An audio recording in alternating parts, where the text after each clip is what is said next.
Social media company पर सिर्फ यह आरोप नहीं है कि वह पॉलिटिशियंस को डेटा बेचती है, बल्कि उन पर यह भी आरोप लग चुका है कि वह रिवॉर्ड्स भड़काने में भी भूमिका निभाती है।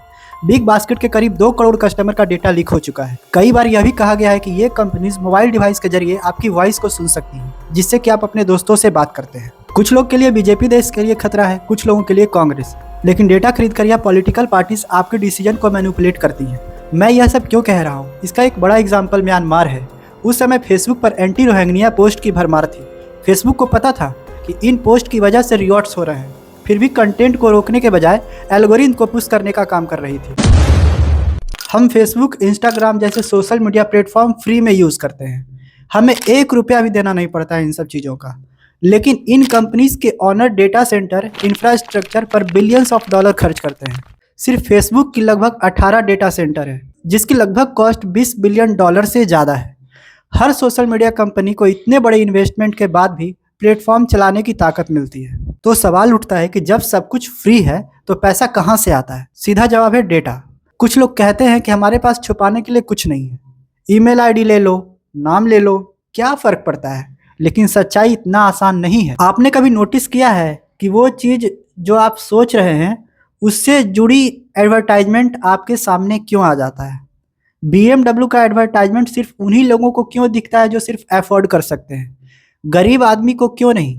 पॉलिटिकल पार्टीज को आपका डेटा क्यों चाहिए? यही वजह है। आज की दुनिया में सबसे महंगी चीज़ क्या है? अटेंशन। भारत में कई स्पोर्ट्स हैं, लेकिन क्रिकेट को ही सबसे ज़्यादा अटेंशन क्यों मिलता है? इसलिए कि वहाँ पे पैसा है।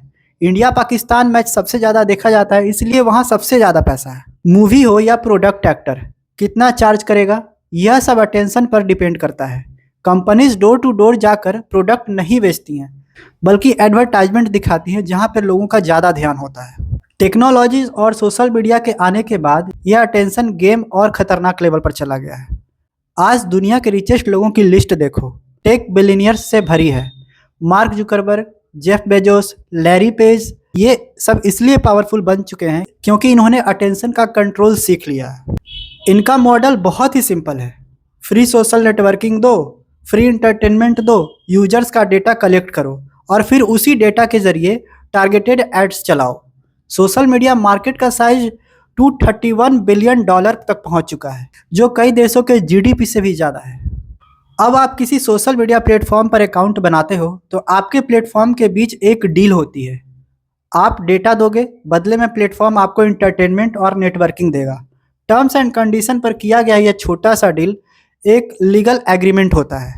आप सोचते हो कि आपने सिर्फ उनको उम्र और ईमेल आईडी दिया है, अपना जो भी होता है एज बताते हो या फिर ईमेल आईडी कहीं ना कहीं आप करके लॉगिन करते हो या फिर उसके बाद वो आगे का जो भी प्रोसेस होता है वो करते हो। लेकिन असल डेटा यहीं से आता है। आप क्या लाइक करते हो, किस पोस्ट पर कमेंट करते हो, कितना देर एक्टिव रहते हो, कहाँ जाते हो, किस समय ऑनलाइन होते हो, आपकी फोटोज या मेटा डेटा, GPS लोकेशन, सब कुछ ट्रैक होता है। लाइक, कमेंट्स, शेयर सिर्फ बटन नहीं है, यह एक ट्रैकर है। अगर आप यह डेटा नहीं दोगे तो प्लेटफॉर्म्स आपके लिए यूजलेस हो जाएगा। कुकीज़ इसी सिस्टम का हिस्सा है। First party cookies, third party cookies, website एक दूसरे से आपकी जानकारी शेयर करते हैं। आप टाइम्स ऑफ इंडिया देखते हो या फिर कोई भी आर्टिकल्स देखते हो, किसी भी शूज़ का वेबसाइट पे जाते हो और वापस आकर देखते हो कि आपको आपकी स्क्रीन पर या कोई भी एप्लीकेशन ओपन करते हो तो आपको शूज़ का वो एड्स दिखाने लग जाता है। ये सब की वजह यही है। अब सोचो, जब इतना डेटा इकट्ठा हो जाता है तो क्या किया जा सकता है? Political manipulation. Cambridge Analytica case में फेसबुक ने 50 मिलियन यूजर्स का डेटा दिया। डोनाल्ड ट्रंप के साइकोलॉजिकल प्रोफाइल्स बनाए गए और यूजर्स को रोज टारगेटेड कंटेंट दिखाया गया। इसका रिजल्ट क्या हुआ? लाखों लोग इन्फ्लुएंस हुए। फेसबुक पर 725 मिलियन का फाइन लगा। मार्क जुकरबर्ग को US प्लेटफॉर्म में जवाब देना पड़ा। म्यांमार में भी फेसबुक के एल्गोरिथम को हेट कंटेंट को प्रमोट किया गया। रिवॉर्ड्स हुए, जाने गई। विसिल ब्लोअर ने डॉक्यूमेंट लीक किए और साबित हुआ कि कंपनी को सब पता था। टिंडर का एग्जाम्पल और भी डरावना है। एक यूजर को सिर्फ कुछ दिनों में 800 पेज का डेटा मिला। Lonely list, preference, habits, location, सब कुछ।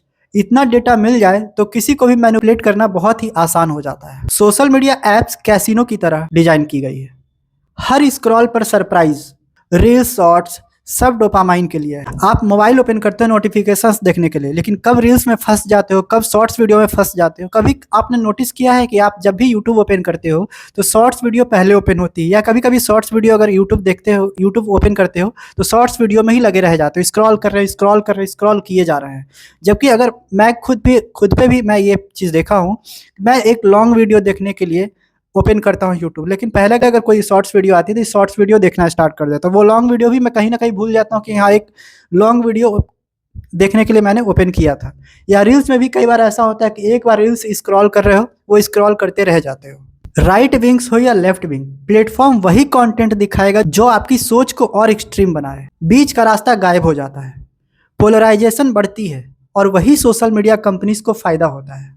चाइना में टिकटॉक बच्चों को साइंस और एजुकेशन दिखाता है, टाइम लिमिट भी है। यूएस में वही टिकटॉक एडिक्टिव और माइंडलेस कंटेंट दिखाता है, जैसे इंडिया में इंस्टाग्राम दिखाता है। सर्वे में चाइना के बच्चे एस्ट्रोनॉट बनना चाहते हैं, यूएस के बच्चे इन्फ्लुएंसर। कुछ ऐसा ही हाल हमारे इंडिया के साथ भी है। सोशल मीडिया के फायदे भी बहुत हैं, connectivity, free education, emergency help. आजकल हर एक बच्चों के हाथ में या हर एक लोगों के हाथ में फ़ोन पहुंच चुका है। कहीं ना कहीं सोशल मीडिया सब लोग जानते हैं, उससे लोग इन्फ्लुएंस भी होते हैं। और छोटी से छोटी कहीं भी अगर घटना घटती है या कुछ भी होता है तो वो सोशल मीडिया के थ्रू सबसे पहले पता चलता है। यहाँ तक कि जो मीडिया है हमारी, उससे पहले हमारी सोशल मीडिया पे वो चीज़ें पता चल जाती है लोगों को। लेकिन यह समझना जरूरी है कि आपका डेटा अटेंशन कितना पावरफुल हथियार बन चुका है। आज कोई परफेक्ट तरीका नहीं है इससे बचने का, बस यही है कि एप्लीकेशन डिलीट कर दो, फिर भी डेटा कहीं ना कहीं पहुंचेगा ही। इसलिए सबसे ज़्यादा जरूरी चीज़ है स्ट्रॉन्ग डेटा प्रोटेक्शन लॉ। तो मिलते हैं फिर से एक नए वीडियो में, नए कंटेंट के साथ, एक नए टॉपिक के साथ। तब तक आप लोग हमारे चैनल पे नए हो तो हमारे चैनल को सब्सक्राइब कर लेना और हमारे वीडियो को शेयर और लाइक कर देना। तब तक आप लोग अपना ख्याल रखो। जय हिंद, जय भारत।